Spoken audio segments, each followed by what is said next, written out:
नमस्कार, मैं अभिनेंद्र। उत्तर प्रदेश में होने वाले विधानसभा के उपचुनाव में सभी पार्टियों ने अपनी कमर कस ली है और प्रत्याशियों को मैदान में उतार दिया है। जी हां, सभी प्रत्याशियों की लिस्ट भी आ चुकी है और चुनावी लड़ाई की तस्वीर भी अब साफ हो गई है। बात यदि एनडीए और इंडिया की हो तो यूपी में लड़ाई सीधे तौर पर भाजपा और सपा के बीच है। कांग्रेस के चुनाव मैदान से हटने के बाद सभी 9 सीटों पर सपा ने प्रत्याशी उतार दिए हैं।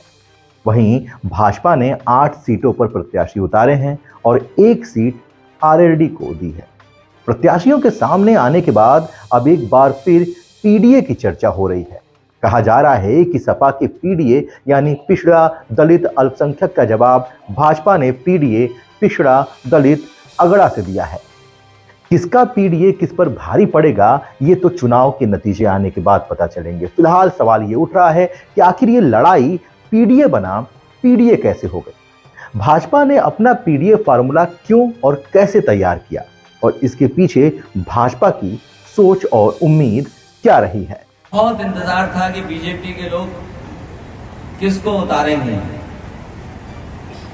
हमें लगता है बीजेपी के लोग भी हम लोगों के रास्ते पे चल रहे हैं। जो नारा वो लगाते थे कि हम लोग परिवारवादी हैं, जो हमें और आप पर आरोप लगाते थे कि हम लोग परिवारवादी हैं, लेकिन बीजेपी हम लोग से और आगे निकल गई। अब वो रिश्तेदारवादी हो गए हैं वो लोग। और हिंदी के प्रोफेसर, अंग्रेजी के प्रोफेसर, कवि बैठे हैं, ये ज्यादा बेहतर बता पाएंगे रिश्तेदारवादी और परिवारवाद में क्या फर्क है। उपचुनाव में पीडीए बनाम पीडीए की तस्वीर सपा और भाजपा के प्रत्याशियों से साफ हो जाती है। सपा ने कुल 9 प्रत्याशी उतारे हैं। इनमें सबसे ज्यादा 4 पर अल्पसंख्यक है तो 3 ओबीसी और 2 दलित प्रत्याशी को टिकट दिया गया है। वहीं भाजपा ने 8 प्रत्याशियों में से सबसे ज्यादा 4 ओबीसी को टिकट दिया है। इसके अलावा 3 सवर्ण और 1 दलित को प्रत्याशी बनाया है।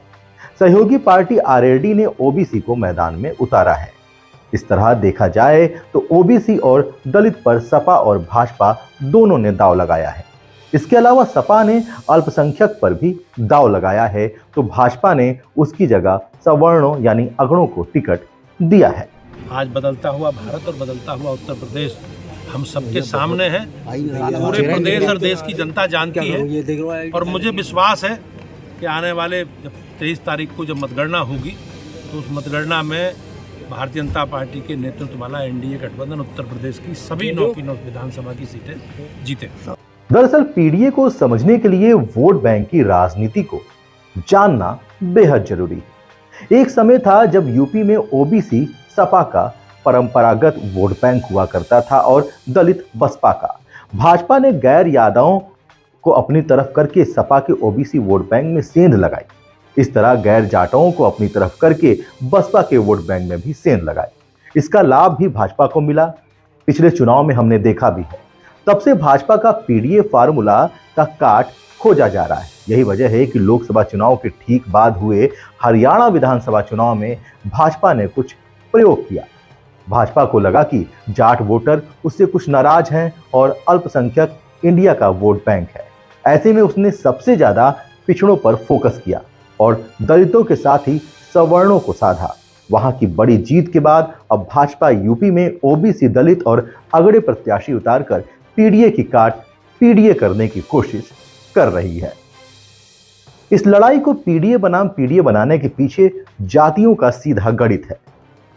दरअसल एक अनुमान के मुताबिक यूपी में कुल वोटरों में से सबसे ज्यादा करीब 42% ओबीसी हैं, दलित वोटर 21% हैं, वहीं मुस्लिम वोटर 19% हैं। ऐसे में सपा ने दलित ओबीसी के साथ अल्पसंख्यक को अपने पाले में कर पीडीए फार्मूला तैयार किया है। वहीं भाजपा को मालूम है कि मुस्लिम वोटर उसके साथ आसानी से नहीं आ सकते। ऐसे में उसने अल्पसंख्यक की जगह अगड़ों को तवज्जो दी है। उनकी आबादी भी करीब 18% है।